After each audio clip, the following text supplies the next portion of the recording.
18 de maio de 1850, a então província de Pernambuco entra em uma nova fase de sua vida cultural com a inauguração do Teatro de Santa Isabel, após 10 anos de obras. Este é o novo episódio aqui em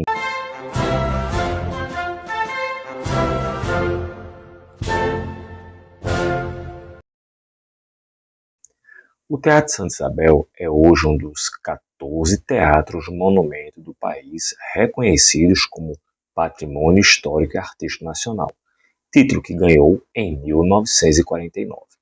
Em 152 anos de existência, o teatro já passou por 3 reformas, porém, a arquitetura original está preservada, mas novos recursos tecnológicos foram implantados em sua estrutura. Como falei, um dos 14 teatros monumentos do país tombados pelo patrimônio histórico e artístico nacional, o Teatro Santa Isabel representa o primeiro e mais expressivo exemplar da arquitetura neoclássica em Pernambuco.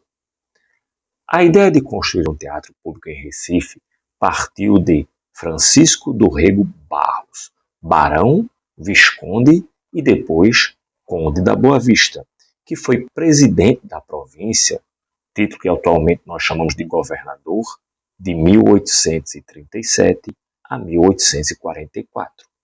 Em 30 de abril de 1839, ele assinou a Lei número 74, autorizando a construção de um teatro público para a cidade. O projeto foi elaborado e dirigido pelo engenheiro francês Louis Léger-Valtier. O primeiro projeto elaborado por Valtier, cujo orçamento era 400 contos, uma fortuna na época, foi rejeitado devido ao seu alto custo. O projeto definitivo, estimado em 240 contos, foi aprovado em fevereiro de 1841, sendo as obras iniciadas no mês de abril. O local escolhido foi o então chamado Campo do Erário, atualmente é a Praça da República. Foi construído, coisa interessante para a época, uma inovação, por trabalhadores não escravizados e com recursos financeiros provenientes de loterias da Companhia de Acionistas e do Tesouro Provincial, o Tesouro Estadual.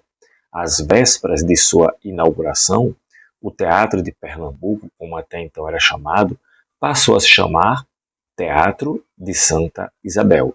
Foi o nome com que, antes de deixar o cargo no final de 1849, o novo presidente da província, Honório Hermeto Carneiro Leão, o Marquês do Paraná, pretendeu homenagear a princesa Isabel.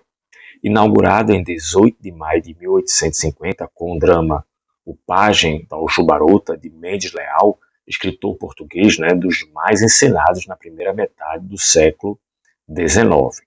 O teatro assistiu à Rebelião Praeira, à campanha abolicionista, à campanha pelo advento da República no Brasil, quando 2 nomes ligaram-se definitivamente à sua história: Joaquim Nabuco e José Mariano. Nabuco proferiu a célebre frase que ficaria gravada numa placa do teatro: "A verdade histórica é esta: aqui nós ganhamos a causa da abolição." Mas antes do final da década, o teatro foi ainda mais uma vez campo de batalhas políticas que agitavam o país. Agora, pela República, com os discursos de Martins Júnior e Silva Jardim. No dia 19 de setembro de 1869, o teatro seria quase totalmente destruído por um incêndio. Restaram de pé apenas as paredes laterais, o alpendre e o pórtico. As obras de reconstrução só tiveram início em maio de 1871. Mais uma vez, Valtier entra em cena encarregado da revisão dos planos de obras e modernização. Teve as suas recomendações, feitas diretamente da Europa, respeitadas pelo engenheiro José Tibúrcio Pereira de Magalhães, responsável pela obra de reconstrução do teatro.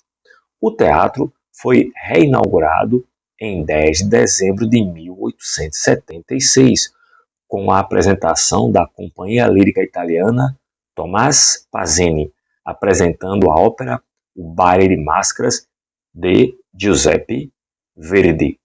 No governo de Manuel Borba, agora já estamos na República Velha, né? O governador era Manuel Borba, em 1916, mais uma intervenção em que houve a instalação de luz elétrica, reforma total da canalização de gás, substituição do pano de boca por um importado da Inglaterra e reparos gerais para garantir a conservação do prédio. Em 1936, na gestão do prefeito Recife Pereira Borges, o poder público investiu em reformas gerais. Outras intervenções seguiram, inclusive a chamada Grande Reforma do Centenário em 1950, na época em que Barbosa Lima Sobrinho era governador de Pernambuco, Moraes Rego, prefeito do Recife, e Valdemar de Oliveira, diretor do teatro. E aí está o teatro, um legado da nossa história e de nossa arquitetura. Até o próximo episódio, pessoal.